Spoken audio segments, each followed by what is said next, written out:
Boa noite. Nós vamos falar essa semana sobre dois assuntos que eu havia prometido para vocês que nós abordaríamos, que é a criação do Estado de Israel e posteriormente vamos falar sobre o surgimento do islamismo. E isso é importante para você poder entender as relações internacionais, porque o Estado de Israel é um dos grandes fontes de conflito dentro do Oriente Médio, e isso reflete muito na política e na economia mundial. Notoriamente porque ali naquela região estão grande parte dos produtores de petróleo. E para a gente poder entender isso, a gente precisa fazer uma reportagem bíblica. Você não é obrigado a acreditar nas colocações impostas pela Bíblia, mas elas são fundamentais para nós podermos entender como funciona o surgimento do Estado de Israel. A Bíblia nos dá notícia de um homem chamado Abrão, posteriormente vai se tornar Abraão. Esse homem chamado Abrão, ele era casado com uma mulher chamada Sarai, e que depois vai se transformar também o nome, né? A Bíblia está repleta de casos assim, onde os nomes são retificados, e ela então se torna Sara.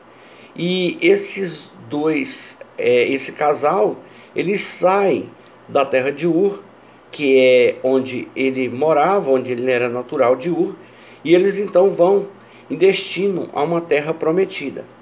E eles se alojam num lugar chamado Salém, e que hoje, né, é a cidade de Jerusalém. E Abraão levou junto com ele um parente seu chamado Ló, né, ou Lote. E ali naquele lugar eles se instalaram. Abraão já era de idade. É importante você lembrar que a contagem de tempo não é igual à nossa contagem atual. Nós temos meses que foram inseridos pelos romanos, como é o caso do mês de junho, e o mês de julho, que é em homenagem ao imperador Júlio César, ao agosto, que é em homenagem ao imperador Augusto, e então os meses não eram necessariamente contados como nós temos hoje, né? Nessa contagem que nós temos hoje. Então não é possível que alguém tenha vivido 360 anos, né? Como é o caso ali de Abraão, como é o caso de Sara. Mas o fato é que eles realmente tinham idade avançada, e naquela idade avançada eles já não podiam mais ter filhos. Nesse momento, Abraão recebe uma promessa de Deus, e Deus manda que Abraão olhe para os céus e diz para ele contar as estrelas. E Abraão diz que as estrelas eram incontáveis. Daquele momento, então, Deus fala para Abraão que assim como eram incontáveis as estrelas dos céus, também seriam a sua descendência. Então, a partir desse momento, Abraão passa a ter uma promessa de que ele e Sara gerariam um filho.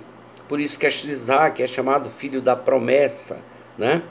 Mas o fato é que o tempo foi passando e aquela promessa não se cumpria, e Sara começou a se angustiar com aquela demora.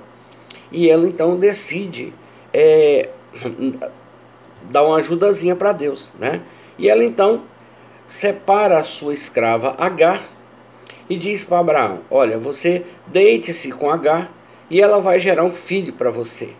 Vale lembrar que escravos não eram considerados pessoas. Então o escravo era um ser sem alma. Então era comum que os escravos estivessem ali à disposição dos seus donos, né?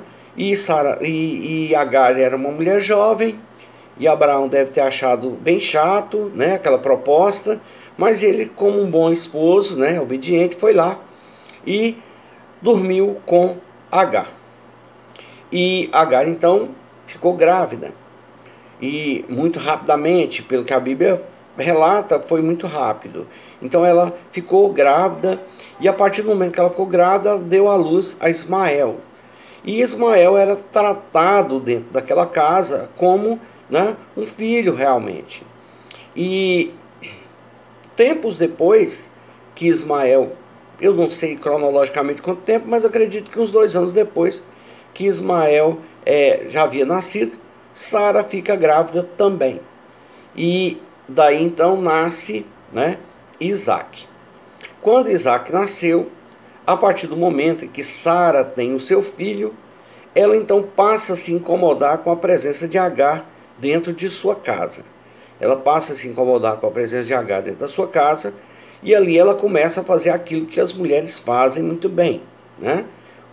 Toda vez que Abraão chegava, ela começava a reclamar para Abraão do dia e das travessuras que o menino havia feito e da inconveniência da mãe do menino. E ela estava sempre a reclamar, e no próximo bloco ali nós vamos contar o desfecho da história.